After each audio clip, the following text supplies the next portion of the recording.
Thank you everyone for coming out tonight. It's quite incredible to see all of you guys here. Huge thanks to S&A Films for promoting this film so well, and looking forward to seeing the release here. I hope you were all into extreme violence, blood, broken bones, stabbings, shootings. What else do we have? People get chopped up. If you're into that, you can have a good time. Please, please, please, don't take this film too seriously. It's not going to change your heart. It's not a subtle commentary. It's an hour and 40 of people beating the shit out of each other. Beating the shit out of each other.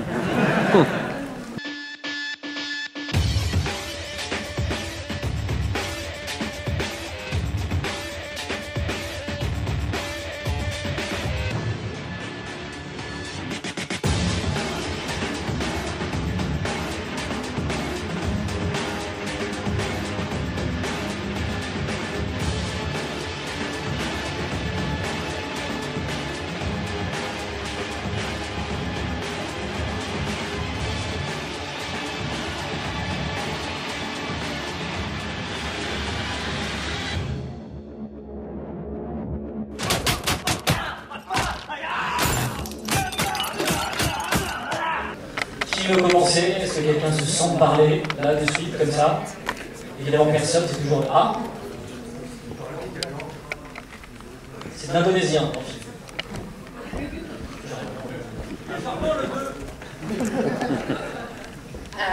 He wants to know when the sequel will be released. The sequel. We're going to start shooting the sequel in January next year.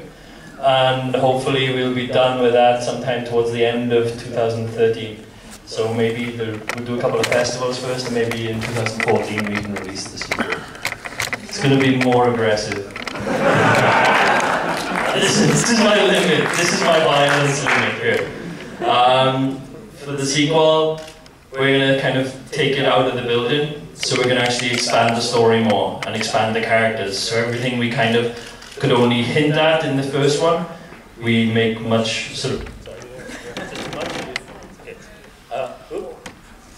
It's gone again.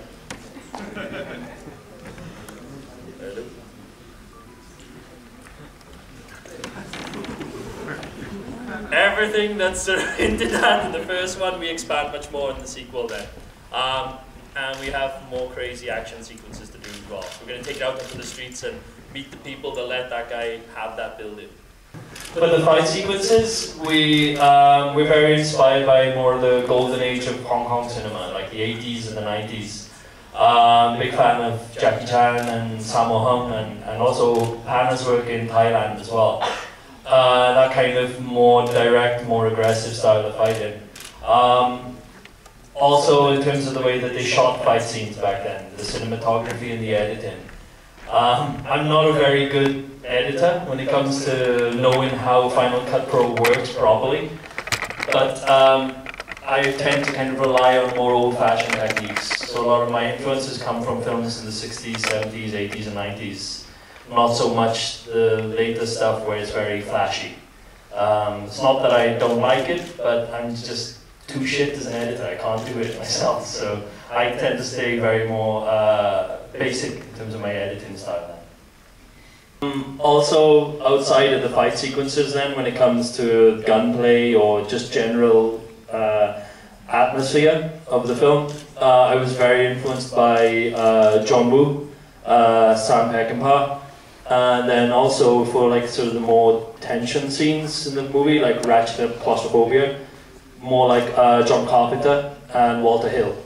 So these are all the kind of filmmakers when I decided to make this film. When I decided to make this film all in one location, those were the kind of films I'd watch. So it'd be Assault on Precinct 13, Die Hard, Escape from New York, you know, classics of the genre that I could steal from very a lot. For the remake, I'm involved as exec producer, which means I don't do that much, but I get paid. I'll I'll be involved in some decision making, but I want to kind of stay in the background a little bit on the remake. For the simple reason that I feel that for the remake to work, whoever is given the job of being the director of that film needs to be given the same creative freedom that I had on this one. I had nobody looking over my shoulder telling me you can't shoot somebody in the face 3 times. And so I feel like whoever is in the director's seat, they don't want me looking over their shoulder the same way I didn't want anyone looking over mine. But the producers of the remake are showing like a great deal of respect for the original. Iko and Yayan, who were the 2 choreographers with me on this film, they're going to be working on some of the choreography for the remake. So there will be a CLAD element to the fight scenes in the remake then as well. In terms of me doing something out in the US, it's something I want to do at some point. My first thing is I want to go back to Indonesia and make the sequel, because that's something that I've wanted to do for 3 years. Because the film that's going to be the sequel existed before the original, weirdly. It was a script that we tried to get the funding for in Indonesia for about 1.5 years, and we couldn't get the budget. It was too expensive to make in Indonesia at that time. And so after 1.5 years of trying to get the money, we decided we needed to do a second film. And The Raid ended up becoming like a plan B. It was a backup project, something we could shoot low budget. And while I was writing The Raid, I took a look at that other script, and I felt bad that we just abandoned it, because we'd done so much choreography. And in that movie, we were already moving towards more aggressive choreography. And there were similarities between it and The Raid. So my only problem with our original script was the lead actor, the lead role. The backstory wasn't so interesting. So once I figured we could make it a continuation of the cop story, then it made sense then. So now that's become the sequel. And thankfully, because of the success of this, it's meant that we can get the budget to make that. So that's been my 3-year itch that I've been dying to scratch. So I'm going to do that first, and then find a project to do in the US. But like right now, I've got, I'm living comfortably in Indonesia, I've got a family. So if I'm going to do something in America, it's got to be something that I really want to do 100%. Because otherwise I'm going to be spending so much time away from my family. So I'm not looking to be plugged into the next franchise of something or another. I want to do something that feels like it's still from me. So it's a bit of a risk, but we'll see how it goes. The way I ended up in Indonesia was, I was based in UK for all of my life until I was about 26, 27. I'd made sort of a few short films and a low-budget independent feature film in the UK, but I hadn't really done enough to push myself in the industry. So no one knew who I was in the UK, and that was my own fault. I didn't do enough. And my wife is Indonesian Japanese, which helped. She got me. She called back to her contacts in Indonesia and got me work doing a documentary. And it was a way to kind of get me out of the rut that I was in. And so we went off to Indonesia to do this documentary, and it was about silat, the martial art that we use in the films. And I was very, very fortunate, because doing that documentary, it was my first, paid professional gig where I knew I felt like I was actually doing something, like not just for fun. But it taught me about the tradition. It taught me about the tradition, the culture in Indonesia, the different martial arts there. And it also introduced me to Iko, who is the lead actor in the film. Iko at the time was a delivery guy for a phone company, and who just happens to beat the shit out of people. And so through the process of doing that documentary, I came away with the storyline for Merantau, our first film, an action discipline that I'd never seen before, and the star. So I was very, very lucky. That was the kind of start point for us there. When we designed the fights for the film, we spent about 3 months just designing everything.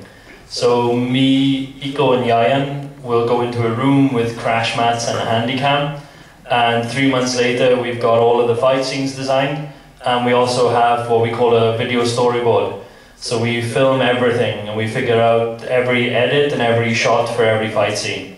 So that's the first 3 months. Then we spend 3 months of rehearsal time with the fighters, and when we do that, we start to figure out if everyone can do all the moves. If not, what's their martial arts background that we can improvise towards to kind of help them look good.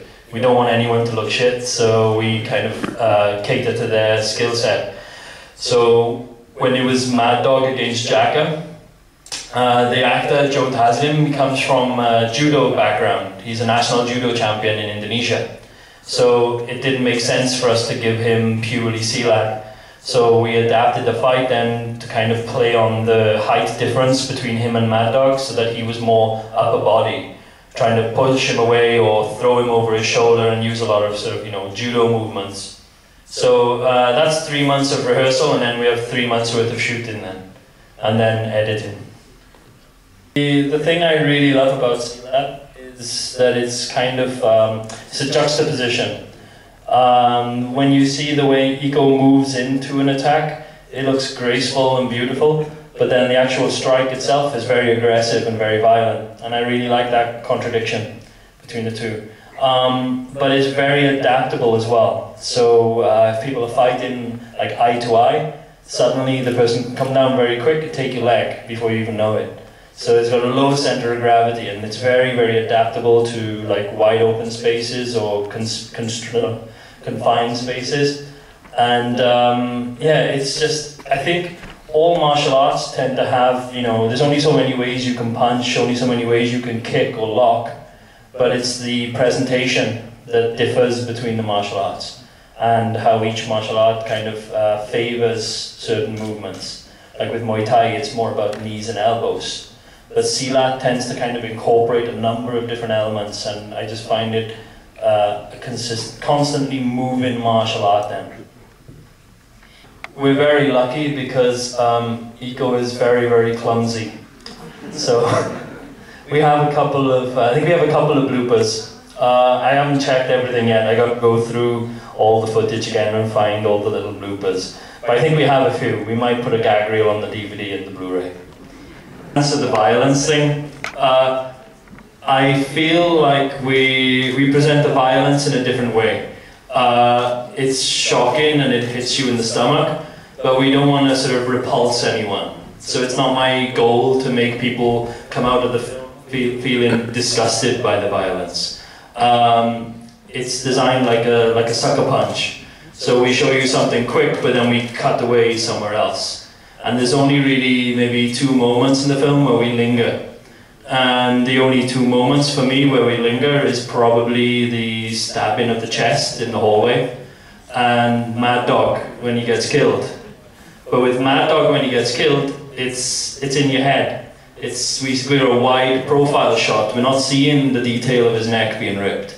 We're seeing the movement of something, but we're putting all the detail in our heads. So we're all sick people. But it's one of those things where I push the violence to the limit of where I want to take it. And if the audience are willing to go along with it, and find enjoyment out of it, then great. It's not designed to repulse, so hopefully people get that. When it comes to the sort of the decision on like blocks and punches and kicks, the way we design the choreography is that we treat it like it's music, so it's like percussion. So we always clap along to the rhythm of the fight scene. So while you may feel somebody being shot 3 times in the face is violent and excessive, it's music.